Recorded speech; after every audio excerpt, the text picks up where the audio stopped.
There's a lot of misinformation about ADHD medication, that it can be addictive, which of course, if you're neurotypical, if you don't have ADHD, don't take a stimulant medication, okay? Like that's not going to be good for you.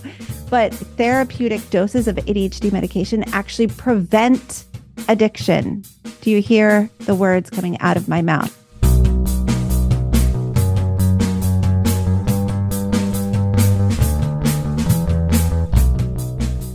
Hello and welcome to another episode of Bunny Hugs Mental Health. I am your host, Todd Rennebaum. Thank you for tuning in for another episode. This week I am speaking with Kristen Carter. She is a podcaster and an ADHD coach. Actually, she instructs ADHD coaches how to be ADHD coaches.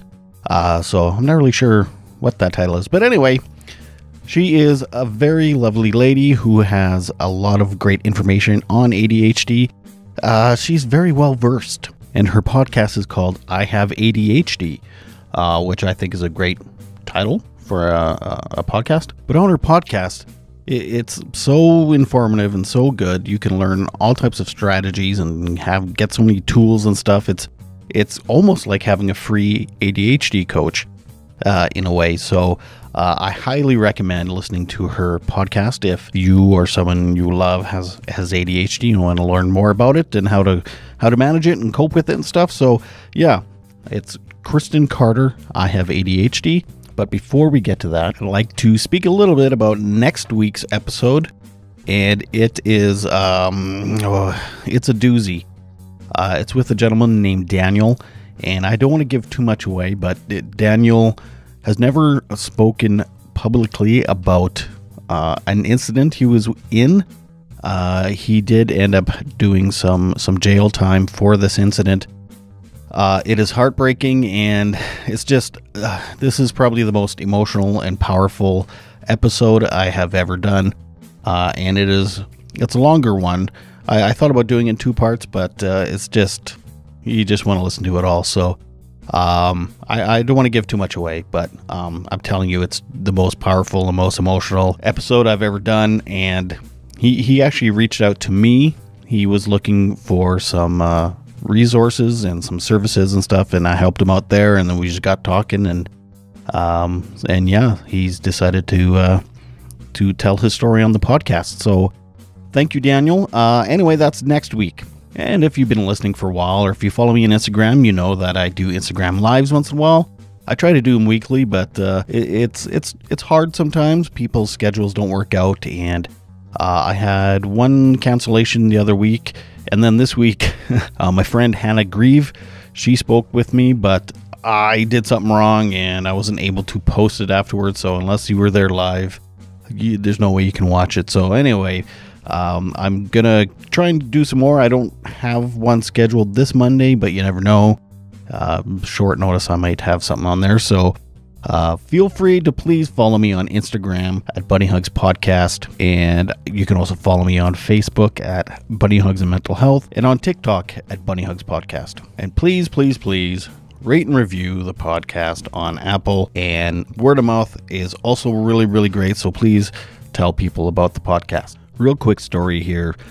Earlier this week, I was in Regina, which is the capital city of Saskatchewan. And speaking of ADHD and having a guest about ADHD, I forgot my wallet, and I lost my wallet somewhere in the city, and I had to leave the city, and it was all chaos. I think I had left it at a coffee shop, but they were closing just as I was leaving. It was a nightmare for me, and I stressed out a bit. But anyway, I would manage to get a hold of the owner or the manager through Facebook. That cafe is called Naked Bean Espresso Bar and Cafe. They are on 2505 South Broad Street in Regina, and they were so kind. They left their house, met me at the cafe, opened up, and gave me my wallet back. So thank you so much for that. And they have really great coffee and great sandwiches and stuff, so go check them out. So anyway, thank you so much for that. I appreciate it. So if you're ever going for coffee and you choose to lose your wallet somewhere, I suggest you do it at the Naked Bean Espresso Bar. this week, like I said, I'm speaking with Kristen Carter. She's a podcaster and ADHD coach instructor lady, and just an all-around great lady. So anyway, without further ado, I will give you Kristen Carter. Okay, and we're going to set the computer on Do Not Disturb. Your computer disturbs you? Oh my gosh. Doesn't yours? Yeah. Doesn't yours? Or am I the only one? Well, with someone also with ADHD, I was just diagnosed 3 months ago. Oh, congratulations. Thank you. Ish. Yeah, no, it's been wonderful. Good. I bought a computer 6 months ago. It's sitting over here just off camera. And that's one of my things I avoid doing because I don't know how to do it and I'm not good at it and it scares me. So it's a perfectly good computer just sitting on a table. Sitting right there. I totally get that. If I wasn't married to my husband, I also would just not have any of that stuff. But because I have the luxury of being like, hey, I need a new computer. And then, hey, can you please set it up for me? It's so luxurious. It's great because, I would also not be able to do any of that. Well, I almost passed away last weekend due to frustration. My wife got new phones because whatever our contracts ended. So she had to get us new phones. And there was an internal meltdown a couple times of 100%. I love how you say that. I almost passed away due to frustration. I totally relate to that. Oh my gosh. Yeah. Hardcore. And then she got mad at me because I was getting mad. Of course. Well, I kind of was mad at her. I was like, why'd you get me a new phone? I just got this one the way I like it. I also feel that way when my phone updates. I'm like, why are you changing everything? Like, I want it the way it is. I do not consent to these updates. Especially when nothing changes but everything. It's like you didn't add anything. You just changed and moved everything around. Exactly. It's so annoying. It's like when the grocery store reorganizes. It's like, why? I liked it the way it was. Yeah. Well, it's great to meet you. Yes, you too. We're already on a bit of a tangent. I love your podcast. Thanks. Cool. Cool. And I can't explain why. For me, anyway. I just. Yeah. I don't know if it's because it's the way you explain ADHD stuff or if, you know what I mean? I don't know. I like things and I don't know why I like things, but I like your thing. Thanks for liking my thing. That means a lot to me. I really appreciate that. It's really fun to be someone that people enjoy listening to. That's a really fun thing for me. And to hear that people enjoy the podcast is awesome. And I love having a podcast. I hate podcasting. Really?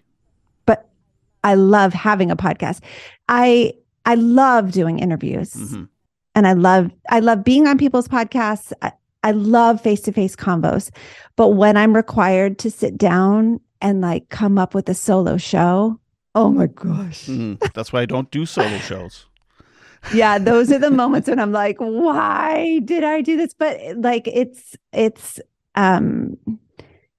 such a good exercise in making myself do something that's hard. And I do love to research and I love to write and I love all of that, but it's so much work to think. Like thinking is really hard work.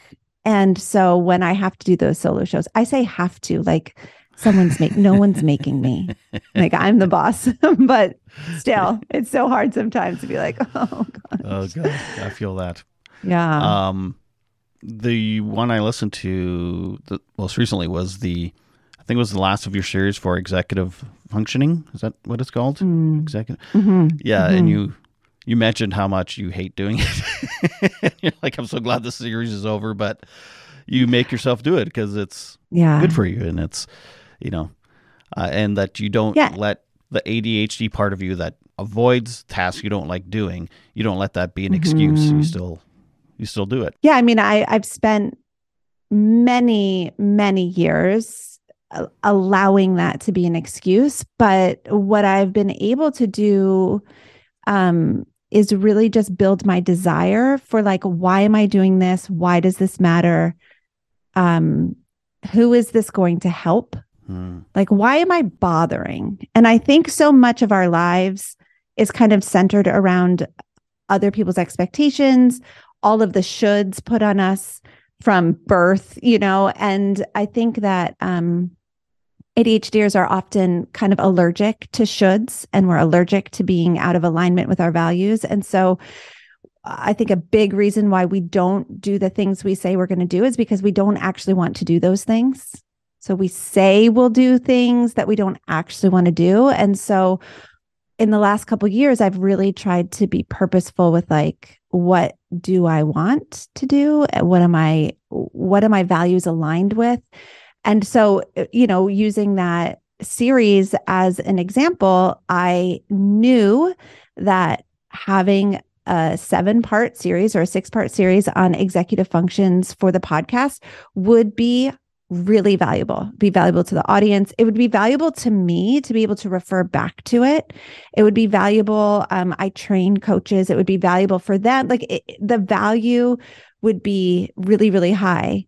And so I was able to lean on that in the moments where I was like, I don't freaking want to do this. Like, this is too hard, or this is too, sometimes it was boring. Sometimes it was just like, what's the word where it's just like you're mired in research and you're just like, I don't know how to synthesize all of this. Like, I don't know. In those moments, just being like, okay, what's the value here? What's the point? Does this align with who I want to be and where I'm going? And when you can go back and say like, yeah, it does. That's when ADHDers can make ourselves do so many hard things. I'm sure you've done a ton of hard things, and even just having a podcast and like the having to show up every week, like that is hard. And yet when your values aligned with it, when you see the value of it, when you're like, yeah, this is going to mean something, then we can do it. Mm-hmm. Yeah. I was actually thinking of the podcast when you're saying that, because I hate IT. We were just talking about it. It was like, right. How the hell do I do a podcast when I hate computers and I don't, right. They just scare the shit out of me. So it was like, right. Well, I just have to learn what I need to learn to do the podcast. I don't have to become an IT specialist. And then, you buckle down and then your confidence boosts and you're like, hey, I'm not an idiot or lazy or whatever. And then, off to the races. There really is something to be said for trying and failing and then having a small win. Yeah. And being like, I see. I think I can do this. And then you try and fail and try and fail and try and fail. And then you have another small win. And you just kind of like half-ass your way to having a podcast, or you half-ass your way to like having a successful business or whatever. Like it's never just like a linear journey, right? Wait, are you saying my podcast is half-assed? No, half-ass your way to having a successful podcast. That's what I said. Successful, amazing. And that's the thing is, I think I actually know, and this is research-based, that ADHDers struggle with perfectionism. Dr. Russ Ramsey says that through his research at the University of Pennsylvania, he found that perfectionism is the most commonly endorsed thought distortion for adults with ADHD, meaning obviously it's not a symptom of ADHD exactly. It's not part of the diagnostic criteria, but we do suffer so much from perfectionism. And so we feel like as soon as we mess up, we should throw in the towel because I just can't do it, rather than being willing. And I talk about this a lot, like being willing to be persistent rather than consistent. We're not going to be consistent. No person with ADHD is ever going to be consistent. No person with mental health issues is going to be consistent. No person with chronic illness, no person with like kids, like things going on in their lives. Like I just cannot stand the consistency vibe with all the boss babes out there being like, you just got to be consistent. Like it's trash. No, you don't have to be consistent. All you have to be is persistent, and you have to be willing to just kind of do it wrong 100 times, but keep going. And that's why, like, I think half-assing your way to amazing results is the way to go. So you have to be consistently inconsistent. Which we are. So we are consistent. Right? Whoa.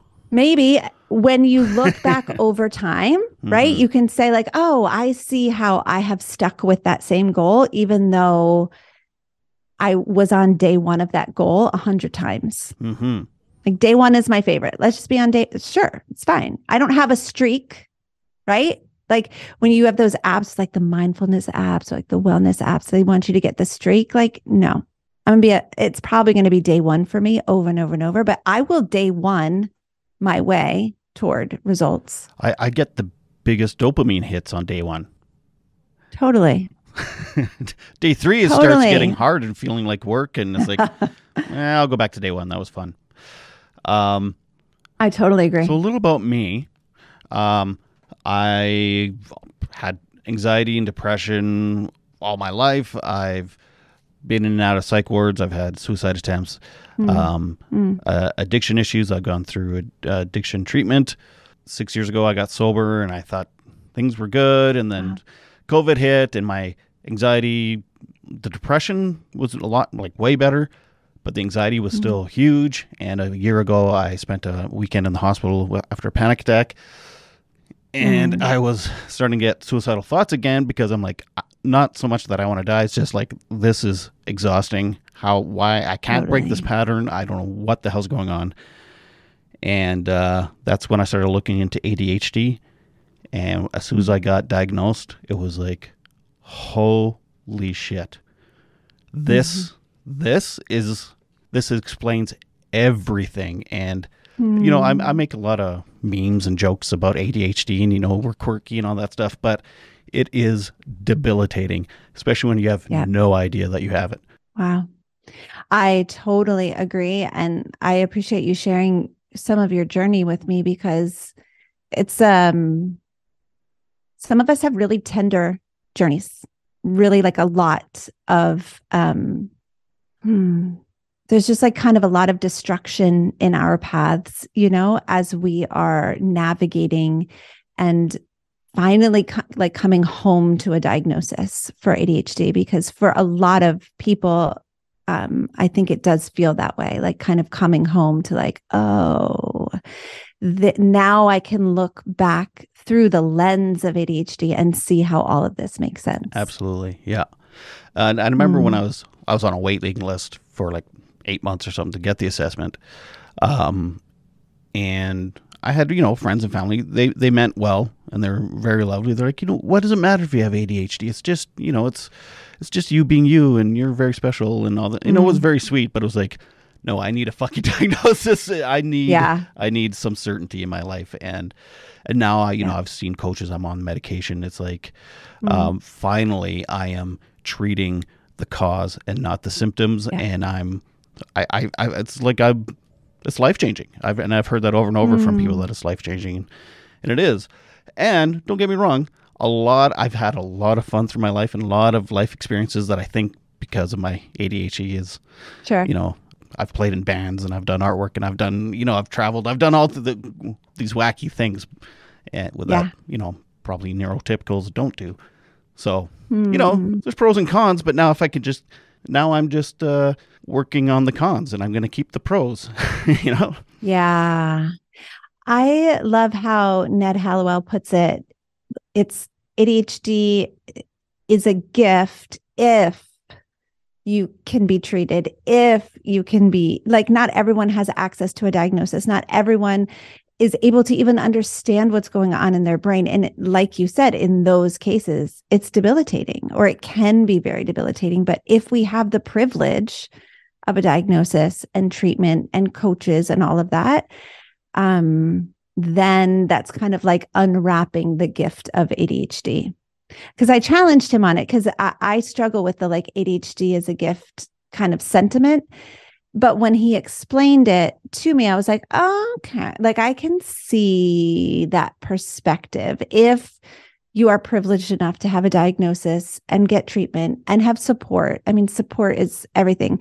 The more the more that I want to achieve in my life, the more support I need. Mm-hmm. Right. So like, I don't ever grow out of needing support. Instead, I'm like, I want to go do that thing. How am I going to do it? What support am I going to put in place? It's never just like, oh, well, my ADHD has been great. Like, I don't need this support anymore. It's like, no. What else do I need to add in order to have the support that I need for my brain to thrive in the ways that it does, in the creativity and in the drive that it has.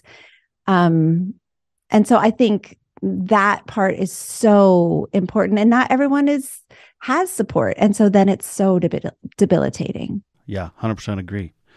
I wrote down a couple things that I'm not sure if they're personality traits or if they're part of ADHD.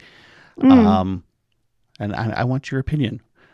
Small talk. I can't stand it, but I love conversation. You know, I love connecting with people. Like, yeah. I since I've started the podcast, it's the happiest I've been because, yes, I'm not isolating. I'm not avoiding small talk and people. I'm actually having really in-depth, amazing conversations. But I live in a small town. I go downtown and run into people. It's like fucking torture.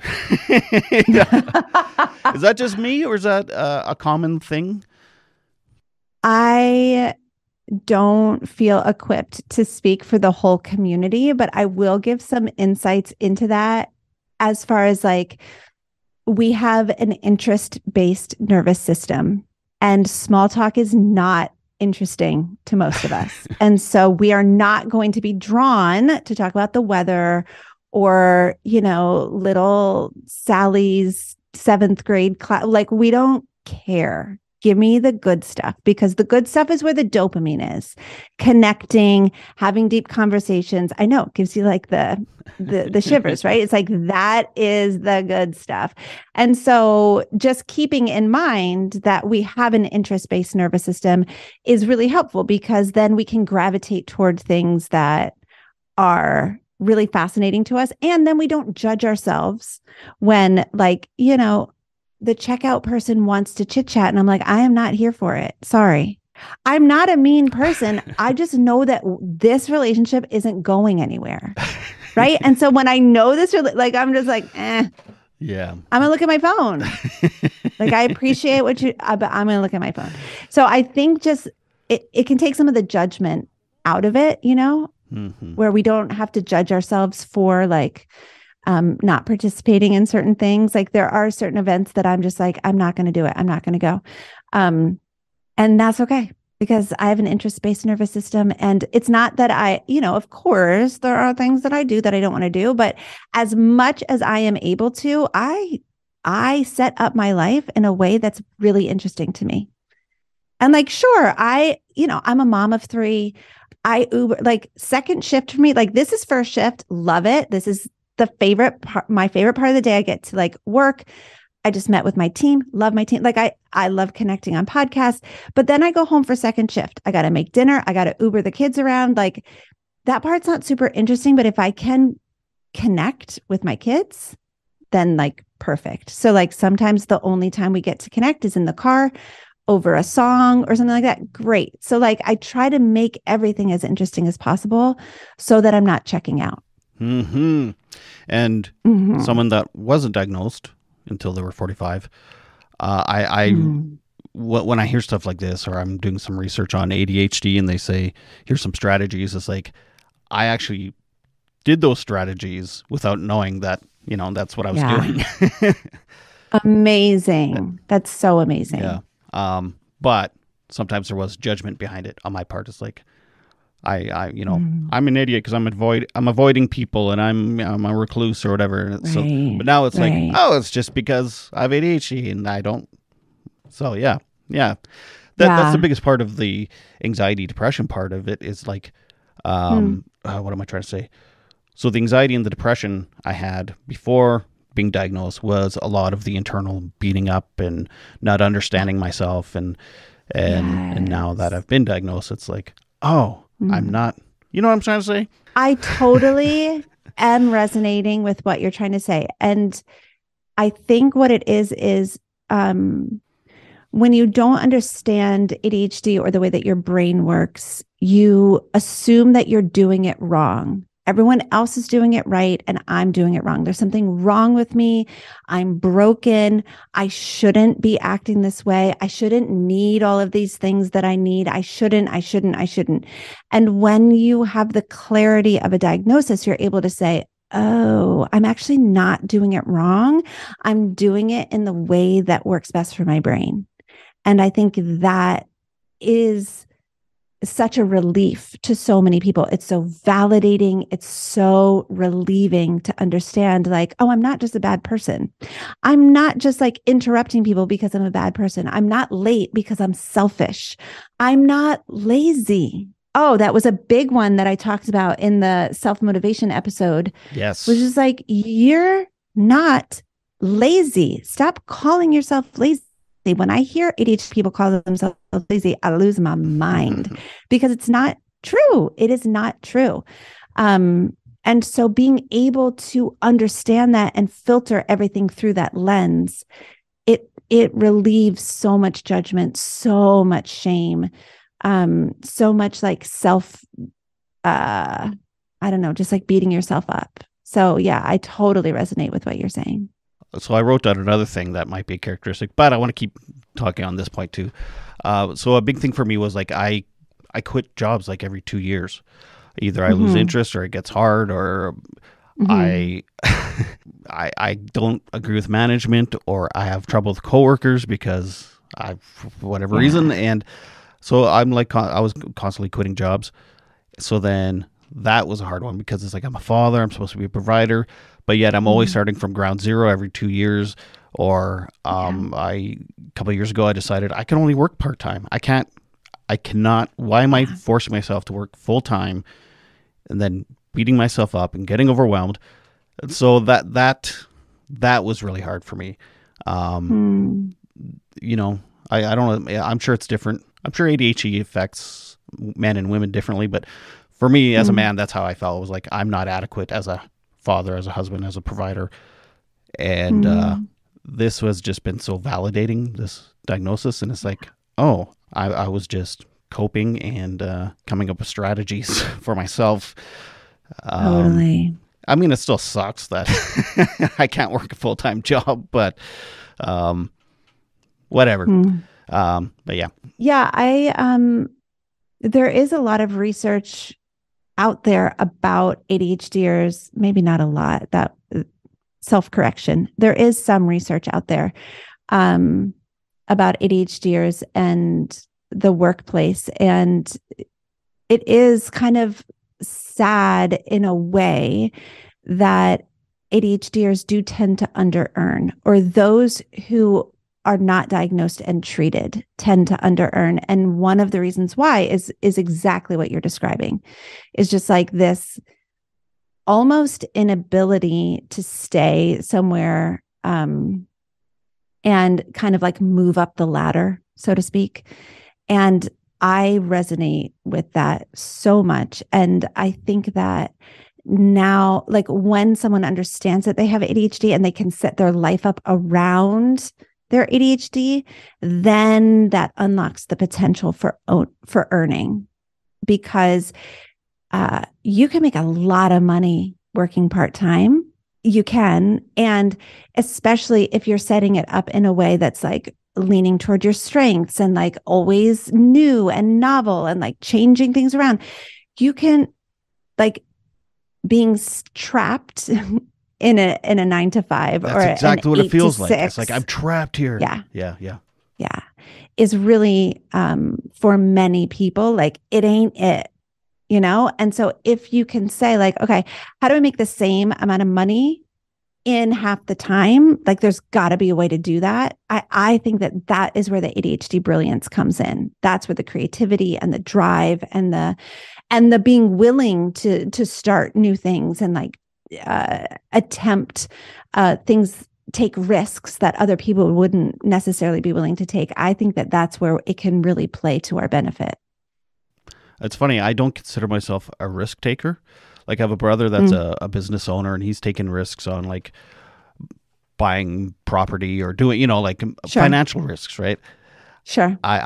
So I'm horrible at financial risks. It's like, but I'll quit a job, which is a financial risk in a way, right?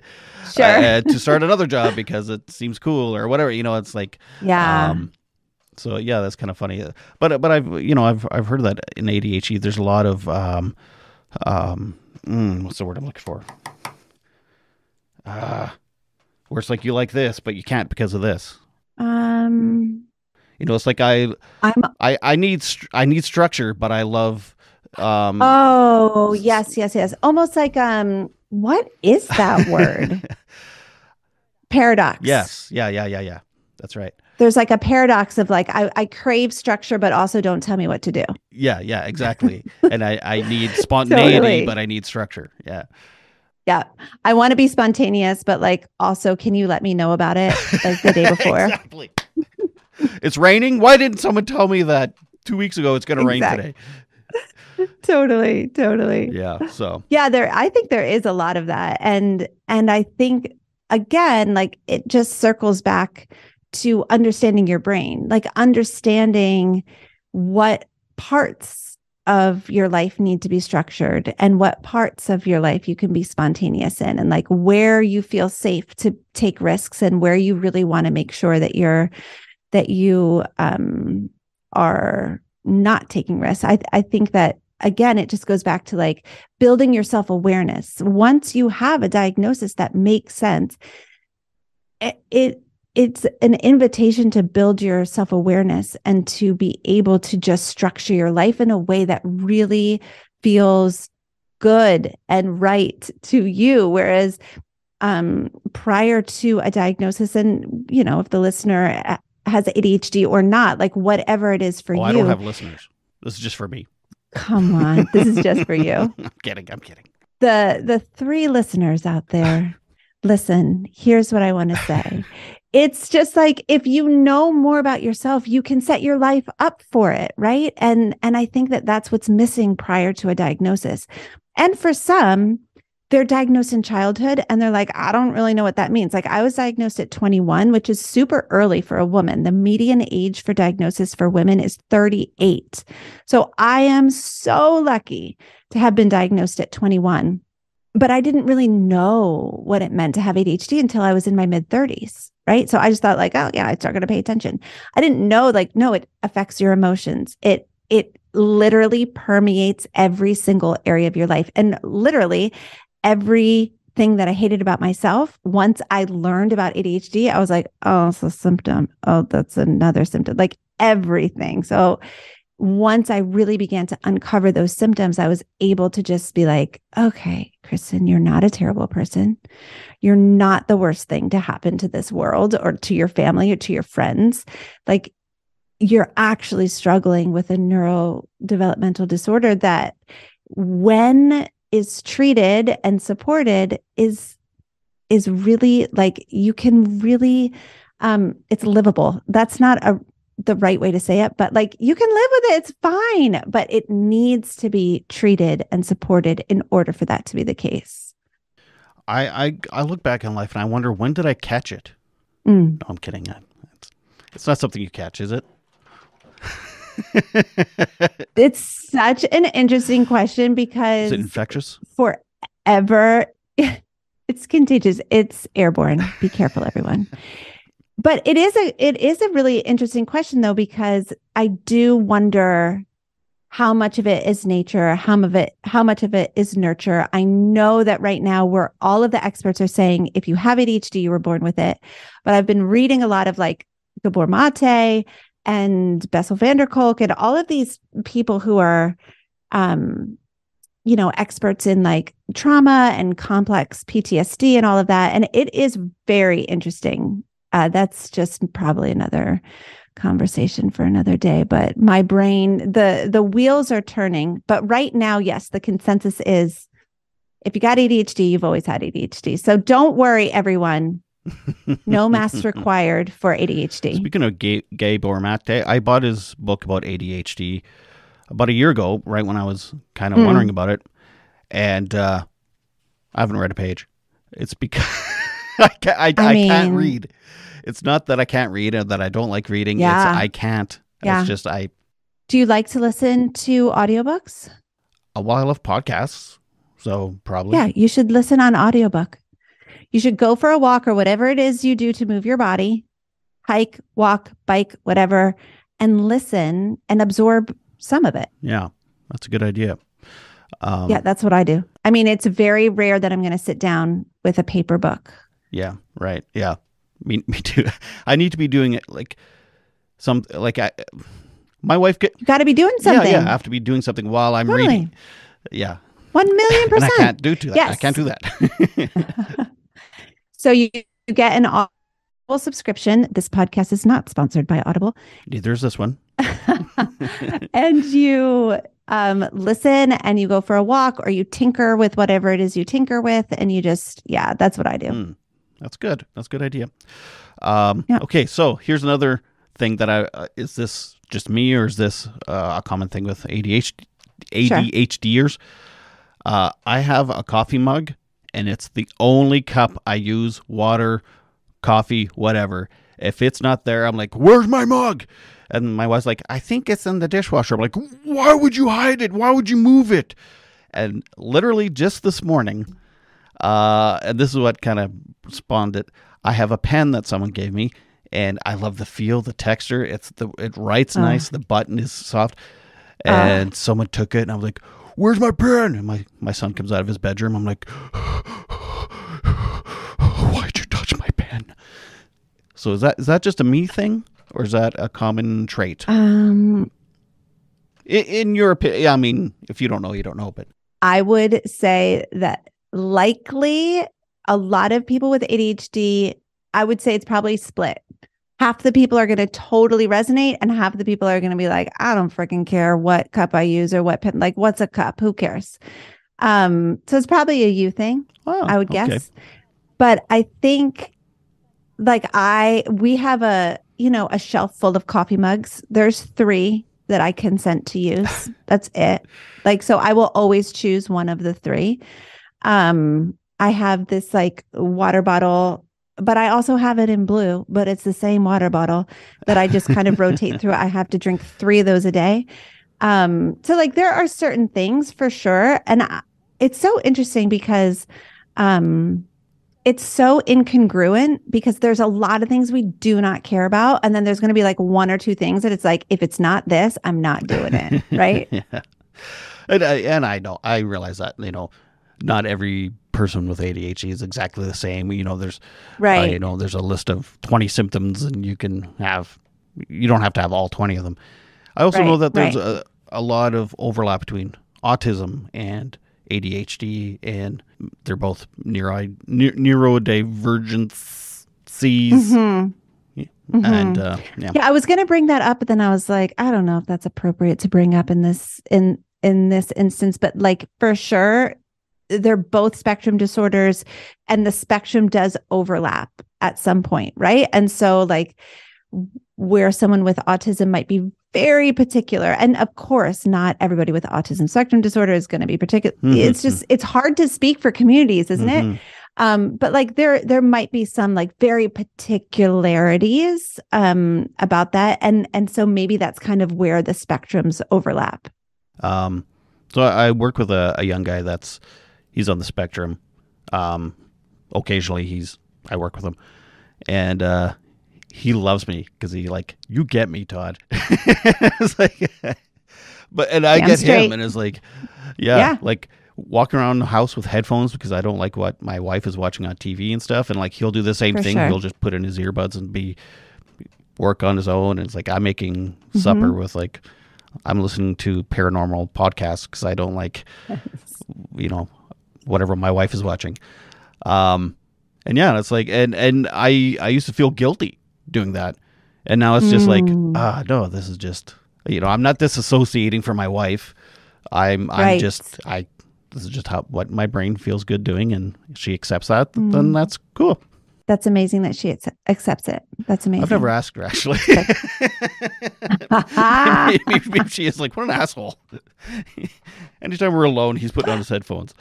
It's so great. I love it. I'm assuming she accepts it. Speaking of relationships in ADHD, we're kind of all over the place because it's like, it depends if you're already treated and diagnosed as opposed to being in a long-term relationship and not being diagnosed till later. Like, do you find that people with ADHD have trouble with relationships? Again, I know I'm asking a very broad question, but I mean, yes, I think that's a very easy one to answer. Absolutely, yes, because so many of the symptoms that we have are just obnoxious traits, right? So, like, if you think about to other people, ADHD symptoms, right? Well, even just to me, like my impulsivity is annoying, right? So I'm impulsive, I'm time blind, I'm emotionally dysregulated. Like all of those traits are hard.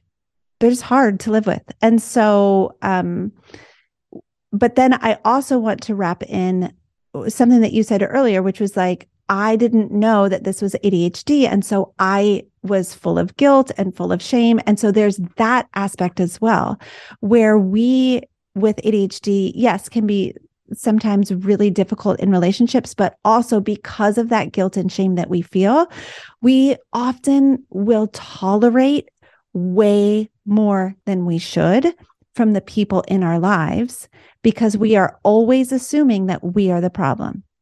We are always assuming that it's our fault. We're always used to being the one on the receiving end of the critical feedback. And so it's really hard for ADHDers to hold other people in their relationships accountable because it's like, well, I know my side of the street is super messy. How dare I, ask someone else to keep their side clean? And so we are often in relationships where we are not holding people accountable. And so we're really susceptible to emotional abuse, psychological abuse, lots of relationship abuse because we are so used to being the problem all the time. Can it go the other way too? Like for me, I'm quitting jobs at the drop of a hat because it's like, I don't like how you're doing that. So then translate into my relationship. It's like, oh, she keeps hiding my mug. I'm out of here. Yeah. I mean, I think it really depends on how self-aware you are, right? And so if I am a self-aware person with ADHD, I can be really annoyed at my boss and also know that I want to keep my job. Right. Yeah, right. Yeah. So I can hold those two truths. But if I don't have a diagnosis or if I haven't done much self-development work, I'm really annoyed at my boss and I'm like, I'm out of here. Right. So it really depends on kind of how far along you are in your self-development journey. For me, I didn't really start self-development work until my late 30s. And so I was a hothead. I was the problem most of the time in a lot of my relationships, right? Like I know that, but also I was a magnet for narcissists, for narcissists. And I didn't recognize red flags in relationships. And so like it was a both and thing. And there's a paradox. Totally. And one of the things that I really work hard to help my clients with is like, yes, take responsibility for your ADHD. Yes, like pinpoint the areas where you need to change. Yes, make sure that you are being self-aware and that you're taking ownership. But also, there are a lot of people out there who are not kind. And so let's make a very clear distinction between safe people and unsafe people. And that's something that I talk to my clients about constantly, is just really being able to recognize who in their lives are safe, meaning who in their lives are trustworthy, are accepting of them, are kind, are willing to own their own mistakes, who are receptive to feedback, or who are willing to accept an apology, like those kinds of things. And then who in their life are manipulative and defensive and all of those things, right? So like being able to see through the lens of like, okay, this is my safe group over here where I know I'm able to be myself. And this is an unsafe group over here where they're still in my life, but I'm going to be really self-protective around them. Yeah, that's great that you tell people that. Thank you so much. I learned that kind of the hard way, I guess, too. But a lot of that got solved once I got sober, actually. I don't know if my lens just changed once I got sober, and I was like, whoa, Yeah. why am I best friends with this person for 10 years? And it's like so much work to be friends with them. And why am I Yes. hurting other people that are like, just they'll do anything for me and support me. Yeah. Yeah. And so, yeah, once that lens kind of cleared up, I was like, oh, and Mm. my friendship circle got a lot smaller, but it was, I say now my life is more quality, not quantity, right? The Yep. friendships and stuff. That's something that my therapist, like I've been on a journey in the last like 2.5 years, and my friendship circle has gotten so small. And I've said that to my therapist a couple times, like, am I just like, is this okay? Like I used to be someone who um just had so many connections, so many relationships. Friendship is like maybe not deep friendships, but like connected to everybody, talking to everybody. And now it's just like it's a small circle. And she said, the healthier you get, the smaller your circles will be. Interesting. I know. Huh. So like, well done. Oh, thank you. So yeah, I came up with some of these Gold strategies. gold stars for my therapist. So yeah, I've come up with some of these strategies just without being diagnosed, but same thing. It was like I was questioning every decision I was making and judging myself for it. And one was like I was talking about quitting jobs and stuff, and it was like one day I was like, fuck it, this is just how I am, like whatever. Good. And, because, you worry about what my parents think or what my in-laws think. Todd's quitting another job or what, you worry about what people think. I worry about what my wife thinks. Am I a bad example for my children? Are they looking at me like, but then one day I was like, fuck it. Just whatever. This is how I'm going to cope through life. Again, though, there was internal judgment and stuff. And then I got diagnosed and it was like, no, I was doing the right thing. Yeah. And I often wonder, like, which is the better example? Someone who stays in a job that they hate, or someone who's committed to finding something that works well for them? Right. Well, it's funny. I was just talking to my sister-in-law the other day.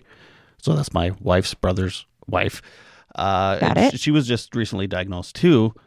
And I was talking about, how I quit lots of jobs and stuff. And she's had the same job for like 25 years. And we were both kind of laughing how that paradox again. But she said, I haven't had the same job. I've just been in the same company for 25 years. So I've bounced around for job to job. Oh, yes. I'm like, okay. So, but still, she was like awarded this 25-year service award. And just because she was with the same company. But anyway, so yeah, there's hacks. There's hacks you can do. Totally. It was a government company too, right? So she wasn't starting from the bottom every time or having to. Yeah, that's awesome. Yeah.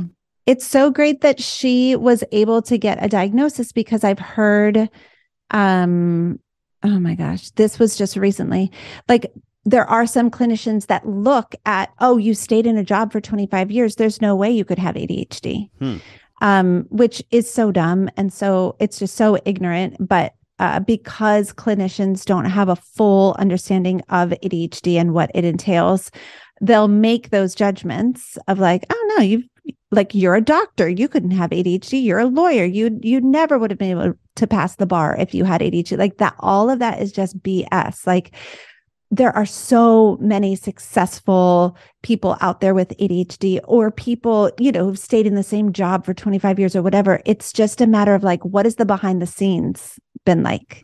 Has it been harder for her than for her colleagues? Has she bounced around within that company more than, her peers? Like all of that is what needs to be taken into account. The most frustrating thing that happened to me when I was looking into getting assessed, someone said, well, go to your family doctor, start there.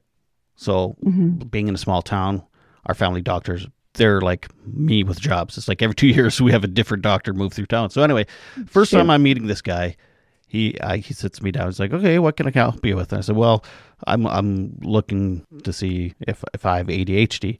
And he laughed. He said, no, you don't have ADHD. That is so infuriating. How would he know? I'm going to start yelling. Like, what? Then he That's starts reading my chart. ridiculous. He's like, anxiety, depression. Let's see. You've been in treatment. Yada yada.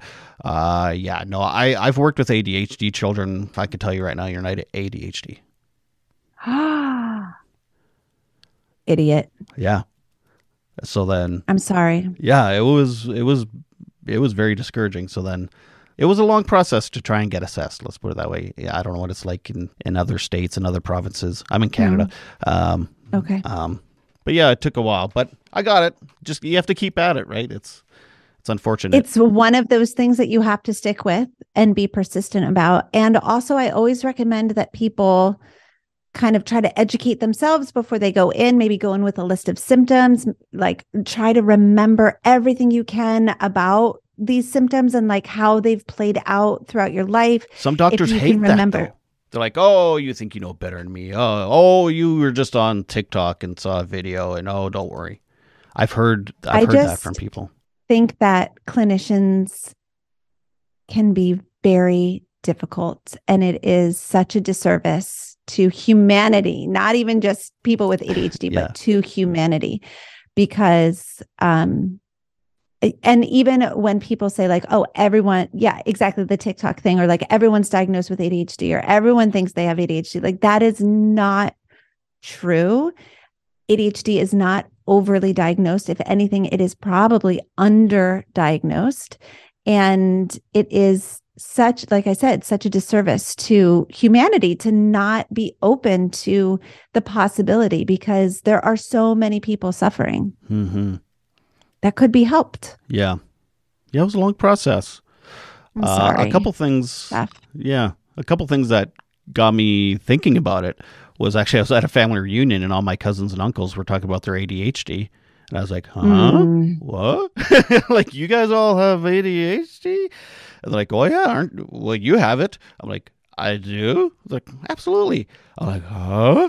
So now, I started researching, and there are amazing TikTok videos and Instagram memes and stuff. I'm like, I thought it was just the spazzy kid in grade 2.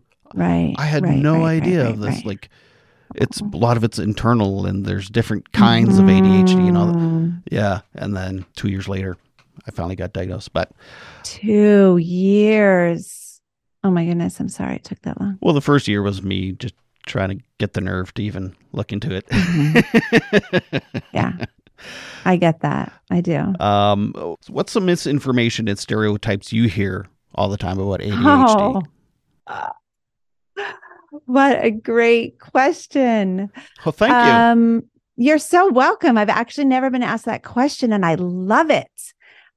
Because I've never been asked, I don't have an answer at the ready. So hang on, let me file through my brain. The biggest ones that come to mind immediately are that it's overdiagnosed, which it's not, that it's over-medicated, which it's not. There's a lot of misinformation about ADHD medication, that it can be addictive, which of course, if you're neurotypical, if you don't have ADHD, don't take a stimulant medication. Okay. Like, that's not going to be good for you. But therapeutic doses of ADHD medication actually prevent addiction. Do you hear the words coming out of my mouth? Get out of here. I will not get out of here. Oh. So someone with ADHD who is untreated has a very high likelihood of becoming addicted to drugs, alcohol, other self-medicating things. That number drops significantly when they are properly treated for ADHD. I have a podcast episode called The Dangers of ADHD, where I talk about all of that. And I go through this like research paper that talks all about it. So people with ADHD have a higher people with ADHD who are untreated have a higher likelihood of addiction, car accidents, divorce, incarceration.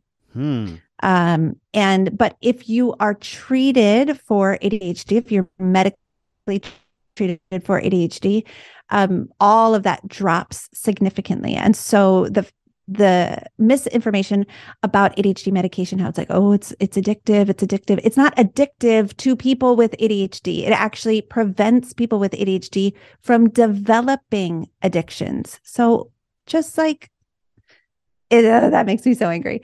But you've also like, I'm living my life backwards again now. And it's like, cause I've been through treatment and stuff. It's like, right. Oh, right. Like I know I was self-medicating, but wow, you blew my mind.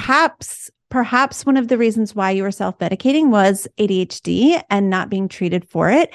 And of course, we can't ever know, but like if you had been diagnosed and treated, would you have turned to substance misuse? We don't know. Maybe not. But like it would have definitely lowered your chances of statistically speaking, statistics and research tells us that it probably would have lowered your chances for turning to that. And so, yeah, I mean, I think it makes sense. Of course, we have to be careful with like having therapeutic doses of it and making sure that the person that we're treating has ADHD, but like, don't tell me that it is addictive. It's not addictive to people with ADHD. Wow. Thank you for that. You are so welcome. I noticed that since I've been diagnosed, so I've been advocating for mental health stuff and addictions and stuff for years. And it's like, now that I've come out as ADHD, it's like, I almost feel like some people are like, have now like tuned out of my stuff, or like, or I get an eye roll, or it's like, are you sure? You know, stuff like that. And it's like, I've even had someone tell me they don't even believe in ADHD, that, you know, stuff like this. And it's like, I was better supported, I feel like almost, or better understood when I just told people I had depression, anxiety, and addiction. And now that I'm like, I have ADHD, they're like, oh, yeah, well, I think doesn't everybody, or it doesn't exist. But at the same time, it's still life-changing for me. Like, I don't care what they think. It's like, for sure. But the fact that stigma even exists is so heartbreaking because I think that it really is considered a childhood disorder. And I think that adults with ADHD are often really looked down upon. And it's kind of just like clean up your act, make a list, set an alarm. It's not that hard. Yeah. It's a character flaw. It's not a disorder. Exactly. And that's exactly what is so, that can be crippling for us, right? Because of course, for the first 35 years of my life, I thought it was character flaw. I thought everything about me was a character flaw. And now that my ADHD is treated, I really understand it. I'm well supported. I can look and make the distinction between like, of course I have character flaws 100%, but my time blindness is not one of them, right? My working memory issues is not one of them. Like, yes, I have character flaws, but my ADHD symptoms are not included in that list of character flaws.